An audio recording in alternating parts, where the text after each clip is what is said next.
Hello everyone, this is Dr. S.K. Singh and today I discuss about some genetic disorders and आपको पता ही होगा कि genetic disorder बहुत ही important topic है और इससे हर साल क्वेश्चन आते हैं नीट में और ट्वेल्थ क्लास के लिए भी इम्पॉर्टेंट है। तो इस वीडियो के थ्रू आप सीखेंगे कि कैसे जेनेटिक डिसऑर्डर के क्वेश्चन को आप इजी तरह से कर पाओगे और आपको ये पूरी वीडियो देखनी होगी ताकि आप एंड तक जेनेटिक डिसऑर्डर के जो डाउन सिंड्रोम टर्नर सिंड्रोम के भी क्वेश्चन जैसे पूछे जाते हैं आप सॉल्व कर पाएंगे। तो आइए देखते हैं जेनेटिक डिसऑर्डर जो होता है। जेनेटिक डिसऑर्डर के दो पार्ट होते हैं, one is called Mendelian disorder, one is called chromosomal disorder. So Mendelian disorder consist of haemophilia, sickle cell anaemia, phenylketonuria and colour blindness. जो कलर ब्लाइंडनेस है नीट और एम्स के लिए बहुत इंपॉर्टेंट है, इससे बहुत सारे क्वेश्चन आते हैं और आज इस वीडियो के थ्रू हम सीखेंगे कि ये सारे जेनेटिक जो डिसऑर्डर हैं इनके क्या कंसेप्ट है और कैसे क्वेश्चन आते हैं। हम क्वेश्चन के बेस पे सीखेंगे, जो क्वेश्चन एम्स में आए हैं, नीट में आए हैं, AIPMT में आए हैं, उसके बेसिस पे हम आज इस वीडियो को देखेंगे सीखेंगे। और क्रोमोसोमल डिसऑर्डर है, इसमें Down syndrome, Turner syndrome, Klinefelter syndrome आते हैं। तो हम बारी बारी से डिस्कस करते हैं। तो let's discuss about the first haemophilia. So आइए देखते हैं कि जो हीमोफीलिया है, haemophilia was first discovered by the John Otto and it is a sex link recessive disorder.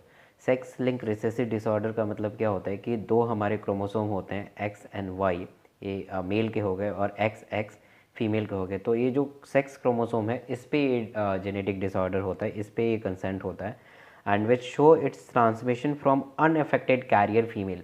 Unaffected carrier female का मतलब ये होता है कि उस फीमेल को डिजीज़ तो है बट साइन एंड सिम्टम्स नहीं है। और जो बच्चे उनके आएंगे, जो सपोज़ ये फीमेल है, सपोज़ ये कैरियर है और इनके बच्चे आएंगे तो बच्चे अफेक्टेड हो सकते हैं, बट कैरियर का मतलब ये होता है कि which carry the disease but they not show sign and symptoms.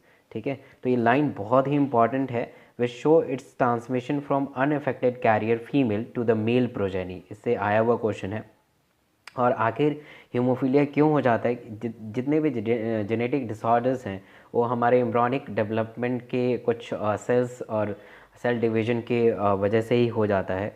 तो इसमें एक होता है कैस्केड प्रोटीन जो कि लिवर सिंथेसाइज करता है, वो सही से काम नहीं कर पाता है and this cascade protein it directly let control the blood clotting factor. हमारे बॉडी में 12 क्लॉटिंग फैक्टर होते हैं, बट नीट के लिए पहले के टाइम में नीट में क्वेश्चन आते थे हर क्लॉटिंग फैक्टर के नाम, बट अब वो ट्रेंड नहीं है। तो कैस्केड प्रोटीन जो होता है हमारे ब्लड क्लॉटिंग फैक्टर को कंट्रोल करता है, जो कि लीवर में बनता है। अब इसमें कुछ जेनेटिक डिसऑर्डर की वजह से इस कैस्केड प्रोटीन काम नहीं कर पाता है। तो अगर कैस्केड प्रोटीन काम नहीं करेगा तो ब्लड क्लॉटिंग फैक्टर भी काम नहीं करेगा। जब ब्लड क्लॉटिंग फैक्टर भी काम नहीं करेगा तो अगर सिंपल हमें कट लग जाता है, अगर कुछ इंजरी हो जाती है और ब्लीडिंग होने लगती है, तो अगर ये काम नहीं करेगा तो नॉन स्टॉप ब्लीडिंग होना स्टार्ट हो जाएगा। तो नॉन स्टॉप ब्लीडिंग होना स्टार्ट हो जाएगा। तो इसका सबसे बड़ा ड्रॉबैक ये है कि अगर इस पेशेंट को, किसी को हीमोफीलिया बहुत सीवियर है और उसे थोड़ा सा भी कट लग जाता है तो उसके ब्लड को रोकना बड़ा इम्पॉसिबल है। मैंने अपने हॉस्पिटल में जब मेरा क्लिनिकल पोस्टिंग था तो मैंने हीमोफीलिया के पेशेंट देखे हैं, बहुत वीक होते हैं और बहुत ही उन्हें संभाल कर रखना होता है, क्योंकि थोड़ा से भी इंजरी वगैरह होगा तो डेथ भी इवन हो सकती है, क्योंकि सारा का सारा ब्लड लॉस हो जाता है। तो बहुत प्रॉब्लम होती है इसे। सपोज़ ये लिवर है, सपोज़ ये लिवर है, तो लिवर में क्या होता है कि लिवर में एक कैस्केड प्रोटीन, मतलब एक जीन होता है, वो जीन कैस्केड प्रोटीन को बनाने में हेल्प करता है। और जो कैस्केड प्रोटीन होता है वो हमारे ब्लीडिंग, जो ब्लड क्लॉटिंग फैक्टर है, ब्लड क्लॉटिंग फैक्टर है, उसे कंट्रोल करता है। तो अगर कैस्केड प्रोटीन सही से काम नहीं करेगा तो ब्लड क्लॉटिंग फैक्टर काम नहीं करेगा, तो हमारा ब्लड क्लॉट ही नहीं हो पाएगा। तो आइए देखते हैं, हीमोफीलिया के दो पार्ट होते हैं, हीमोफीलिया ए और haemophilia B. And this haemophilia A is mainly due to the absence of anti haemophilic globulin. और हीमोफीलिया बी जो होता है ये प्लाज्मा थ्रोम्बोप्लास्टिन की कमी के कारण होता है। हालांकि हीमोफीलिया बहुत ह्यूज टॉपिक है, आप MBBS करेंगे तो आपको first year, second year, even final year तक पूरा हीमोफीलिया के बारे में जानना है। इवन हमारे हॉस्पिटल में हीमोफीलिया एक क्लिनिक भी है। तो इतना ज़्यादा डिटेल नीट और ट्वेल्थ क्लास के लिए इम्पॉर्टेंट नहीं है, बस आपको यही याद रखना है कि haemophilia A is due to the anti haemophilic globulin की वजह से कमी के कारण होता है, और हीमोफीलिया बी प्लाज्मा थ्रोम्बोप्लास्टिन के कमी के कारण होता है। तो आइए देखते हैं ये जो हीमोफीलिया है they are more common in male and rarer in female. Female बच जाते हैं, मेल बेचारे फंस जाते हैं। इसके जीनोटाइप बहुत इंपॉर्टेंट है। अगर आपको क्वेश्चन इसके रिलेटेड करना है तो आपको जीनोटाइप समझना पड़ेगा, क्योंकि अभी मैंने पहले ही बताया कि it is a sex link recessive disorder. मतलब कि ये जो डिसऑर्डर है सेक्स क्रोमोसोम पे प्रेजेंट होगा। तो एक्स एक्स सबको पता ही है, ये नॉर्मल फीमेल है। अगर एक्स एच एच का मतलब है हीमोफीलिया, दोनों ही सेक्स क्रोमोसोम पे, दोनों ही एक्स क्रोमोसोम पे एच एच है, मतलब हीमोफिलिक के जीन है, तो this condition is called lethal female. Lethal female मतलब, लीथल मतलब death. So this lethal female is not found in the nature, and this female is very rarer, and she die before the birth. birth के पहले ही वो मर जाएंगी। And X Y is a normal male, सबको पता है X Y is normal male. और X H आ जाए मतलब हीमोफीलिया आ जाए, that is called haemophilic male. तो अब हम देखेंगे कि कैसे क्वेश्चन इसके रिलेटेड हम कर सकते हैं। ये वाला क्रॉस करके देखते हैं। कैरियर हीमोफिलिक फीमेल है, तो कैरियर हीमोफिलिक फीमेल को हम लिखते हैं एक्स एच एक्स, मतलब कैरियर फीमेल हो गई। ठीक है, नॉर्मल मेल को पता ही एक्स एंड वाई, तो एक तरफ एक्स एच और एक्स लिख देते हैं, और एक तरफ मेल वाला कैरेक्टर लिख देते हैं एक्स एंड वाई, और फिर हम इसे क्रॉस करा देते हैं। एक्स एच एक्स हो जाएगा, इससे इसे क्रॉस, फिर एक्स एक्स हो जाएगा, फिर एक्स एच वाई हो जाएगा, और एक्स वाई हो जाएगा। तो अब आपको पता चल गया होगा कि अगर आप जीनो टाइप में देखेंगे तो ये क्या है, हमारा कैरियर फीमेल हो जाएगी, ये हमारी नॉर्मल फीमेल हो जाएगी, ये क्या है, हीमोफिलिक मेल हो जाएगा, और ये हमारा नॉर्मल मेल हो जाएगा। तो ऐसे आप किसी भी क्वेश्चन को कर सकते हैं। तो चलिए ये क्वेश्चन देखते हैं। क्वेश्चन है कि सेलेक्ट द इनकरेक्ट स्टेटमेंट, हमें इनकरेक्ट ढूंढना है with regard to the haemophilia. So it is a dominant disease, dominant नहीं है, रिसेसिव है, तो यही पहला इनकरेक्ट हो गया। It is a single protein involve in the clotting of the blood is affected. Yes, single protein that is cascade protein. मैंने अगर आप पीछे देखेंगे तो मैंने कैस्केड प्रोटीन बोला है, तो कैस्केड प्रोटीन इसमें इन्वॉल्व होता है जिससे ब्लड को क्लॉटिंग नहीं होने देता है, और ऑब्वियस है इट सेक्स क्रोमोसोम पे होता है, तो सेक्स लिंक और रिसेसिव है ही है। तो ये तीनों लाइन सही है, ये गलत है। और ये जो क्वेश्चन है नीट में आया हुआ है, नीट 2013 में आया हुआ है।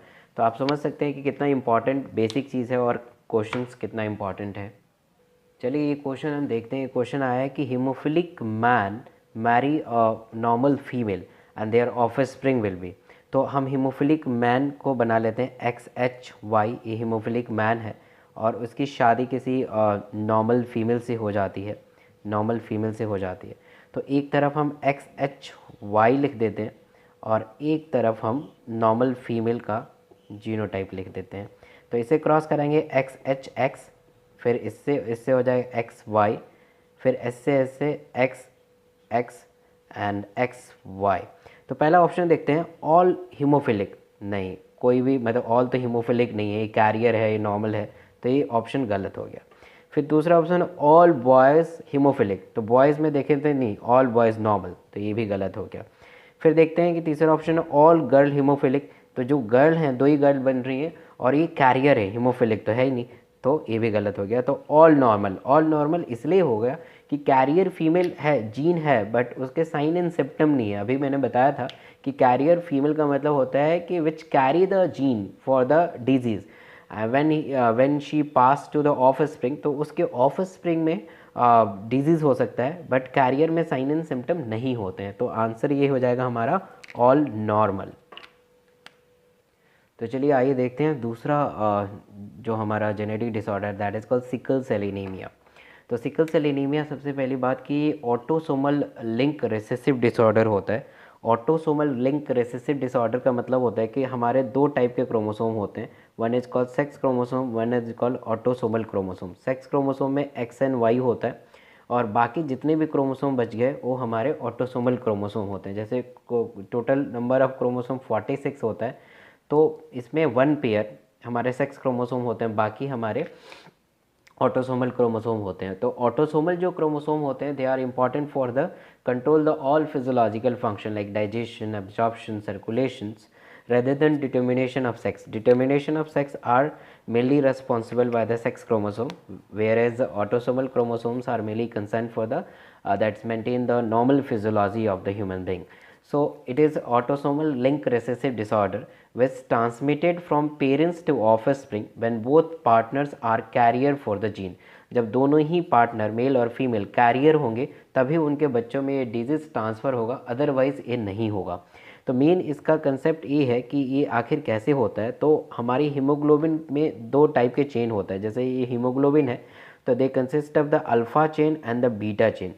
तो बीटा चेन पे 6 पोजीशन पे, हर पोजीशन पे इसके कुछ अमीनो एसिड फिक्स होते हैं और ये normal shape, size and function of the haemoglobin को कंट्रोल करते हैं। हीमोग्लोबिन है HbA। तो 6 पोजीशन में नॉर्मल कोई अगर नॉर्मल है तो उसके ऊपर ग्लूटामिक एसिड होता है।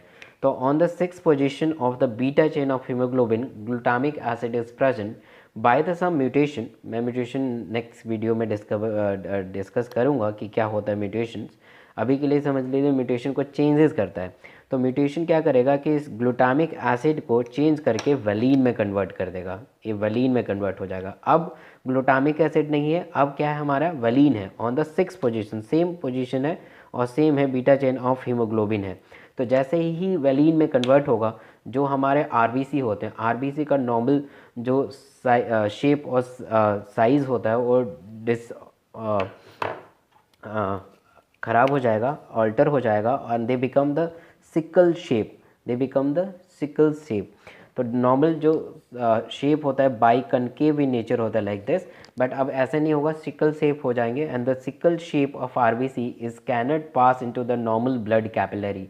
नॉर्मल ब्लड कैपिलरी में वो पास नहीं हो पाएंगे और जैसे ही वो पास नहीं हो पाएंगे तो जितने भी हमारे वाइटल ऑर्गन हैं लाइक हार्ट है, लंग्स है, लिवर है, उनमें प्रॉपर तरीके से ऑक्सीजन नहीं मिल पाएगा क्योंकि हीमोग्लोबिन जो होता है ऑक्सीजन कैरी करता है, न्यूट्रिएंट को कैरी करता है। तो ऑक्सीजन और न्यूट्रिएंट की कमी हो जाएगी, वो ऑर्गन सही से काम नहीं कर पाएंगे। तो बेसिक फंडामेंटल कंसेप्ट यही है कि on the 6th position of glutamic acid, this glutamic acid is changes into valine and this valine causes the sickle shape of the RBC and this sickle shape of RBC cannot pass into the normal blood capillary so that all the vital organs they have deficiency of oxygen and nutrient।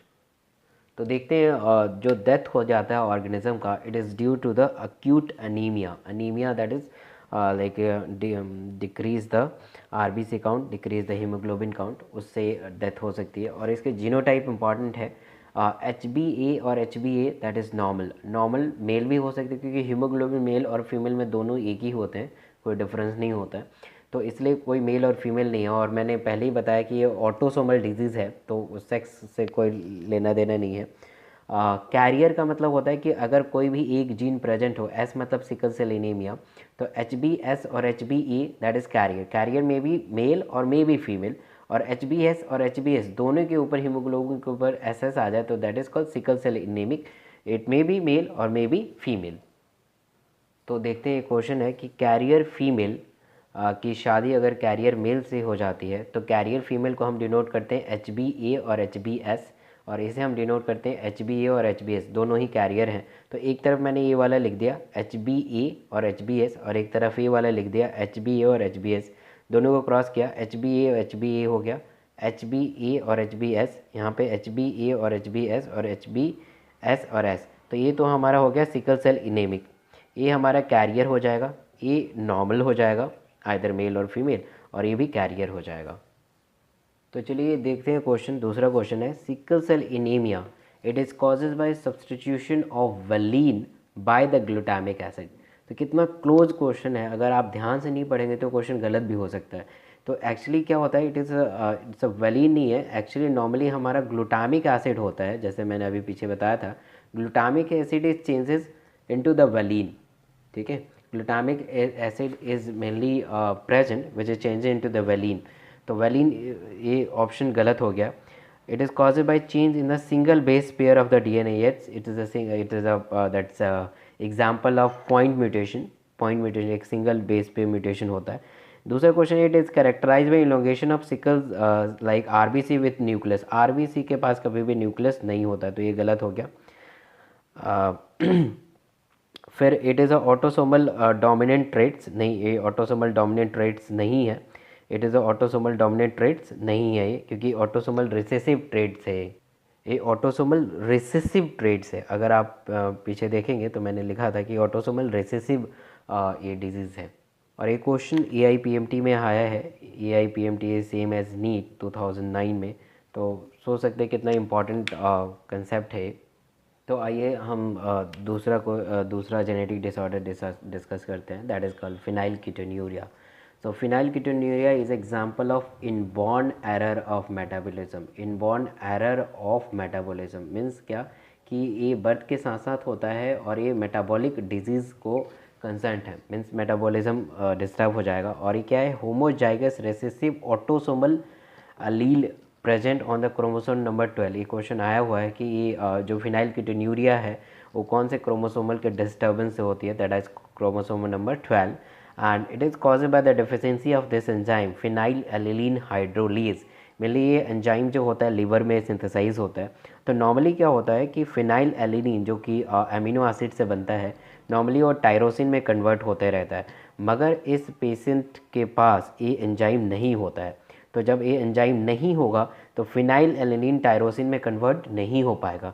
तो जब phenyl alanine tyrosine में convert नहीं हो पाएगा तो phenyl alanine body के अंदर accumulate हो जाएंगे और इसके डेरिवेटिव्स भी एक्युमुलेट हो जाएंगे। Phenylalanine and its derivative get accumulate inside the body. Mainly they are accumulate inside the kidney, liver और ब्रेन के अंदर ये डिपॉजिट होते रहेंगे और इन तीनों ऑर्गन को ये ख़राब कर सकते हैं।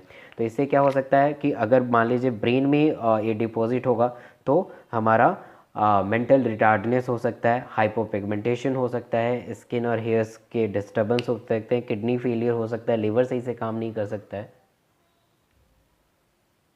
तो आइए डिस्कस करते हैं next disorder, that is colour blindness. बहुत ही इंपॉर्टेंट है कलर ब्लाइंडनेस, क्योंकि हर साल इससे क्वेश्चन आते हैं, एम्स हो और हमारा नीट हो। तो कलर ब्लाइंडनेस का जो टर्म है सबसे पहले हॉर्नर ने दिया था, और ये कलर ब्लाइंडनेस जो है वो सेक्स लिंक रिसेसिव डिसऑर्डर है। मतलब सेक्स क्रोमोसोम पे होगा, एक्स क्रोमोसोम पे होगा, वाई क्रोमोसोम पे, मतलब एक्स क्रोमोसोम पे होगा। और ये क्या होता है सेक्स कलर ब्लाइंडनेस में कि जो हमारी आई होती है वो रेड और ग्रीन कलर को डिस्टिंग्विश नहीं कर पाती है, डिफ्रेंशिएट नहीं कर पाती है। और and in female colour blindness appear only when the both the sex chromosome carry a recessive gene. तो जब एक्सी और एक्सी होगा तभी वो फीमेल कलर ब्लाइंडनेस हो गया। अदरवाइज अगर मैं सिंपल सी लिख दूँ ऐसे तो कैरियर होगी, तो कैरियर में वो देख सकती है, डिस्टिंग्विश कर सकती है, ठीक है। साइन एंड सिम्टम कुछ भी नहीं होगा बट ये पास करेगी, इसका मतलब होता है कैरियर। अगर मैं सी इसके ऊपर बना दूँ तो ये हो जाएगी colour blindness. And it show criss cross inheritance, ये बहुत ही इंपॉर्टेंट है, शो क्रिस क्रॉस इनहेरिटेंस। तो आइए हम इसका जीनोटाइप देखते हैं। जीनोटाइप बहुत ही इंपॉर्टेंट है।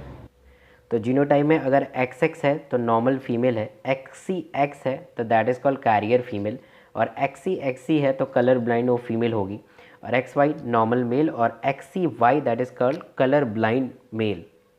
ये क्वेश्चन देखते हैं कि कैरियर फीमेल है तो XCX है, और नॉर्मल मेल से शादी होती है तो XY है। तो एक तरफ मैं XCX लिख दिया और XY लिख दिया, तो XCX यहाँ पे X और X हो जाएगा, XCY और XY हो जाएगा।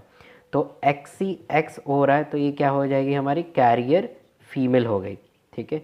और XX हो गई तो ये नॉर्मल फीमेल हो गई, और XCY that is colour blind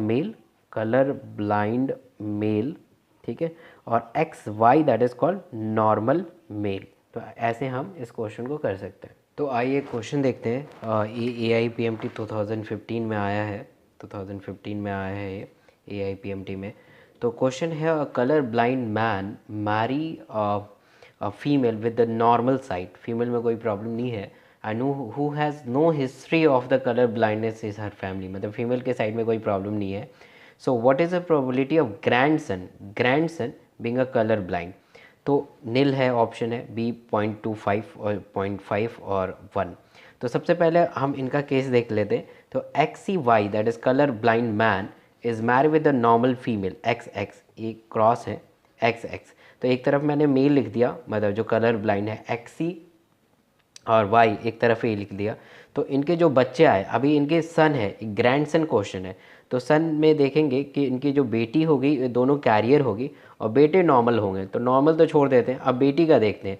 अगर बेटी की शादी मतलब कैरियर फीमेल होगी, कैरियर फीमेल होगी किसी नॉर्मल मैन के साथ होती है, तो एक्स सी और एक्स और यहाँ पे एक्स और हमारा y, तो एक्स सी एक्स और एक्स एक्स, फिर X C Y and X Y ये नॉर्मल। तो आप देखेंगे इसने ग्रैंड सन पूछा है, तो सन तो एक नॉर्मल है, ठीक है, और एक अफेक्टेड है, मतलब 4 में से एक अफेक्टेड है, 4 में से एक अफेक्टेड है। तो अगर परसेंटेज निकालें तो 1 में से 4, तो परसेंटेज अगर निकालें तो 0.25% होगा। तो ये हमारा आंसर होगा। तो ऐसे थोड़े लॉजिकल क्वेश्चन होते हैं इसके, तो आपको थोड़ा ध्यान से इसे करना होगा। और भी बहुत सारे क्वेश्चन हैं कलर ब्लाइंडनेस के, मेरे पास थोड़ा टाइम का प्रॉब्लम है। तो अगर आपको कोई डाउट है तो आप मुझे मेल कर सकते हैं क्वेश्चन को, मैं ट्राई करूँगा कि इसके आंसर दूँ, या कमेंट में आप लिख सकते हैं क्वेश्चन, मैं वहीं पे सॉल्व कर दूँगा। आई होप कि आपको ये बहुत अच्छा लगा होगा और बहुत सारे डाउट क्लियर हो गए होंगे। तो अगर ये अच्छा लगा होगा तो प्लीज़ इस वीडियो को आप लाइक कीजिए, किसी दूसरे को हेल्प कीजिए, शेयर कीजिए। और जो भी मेरी अपकमिंग वीडियो है, जैसे किसी बच्चे ने कहा कि ब्लड ग्रुप पे आप बताइए, किसी ने इकोलॉजी पे कहा, किसी ने पूछा कि आप 1 महीने में हम कैसे तैयारी करें, हमारे पास बहुत कम है, तो ये सारे वीडियो को मैं अभी अपलोड करूँगा। तो फर्दर आपको पता चले कि हाँ मैंने वीडियो अपलोड किया, तो आपको सब्सक्राइब करना पड़ेगा मेरे चैनल को। Thank you so much.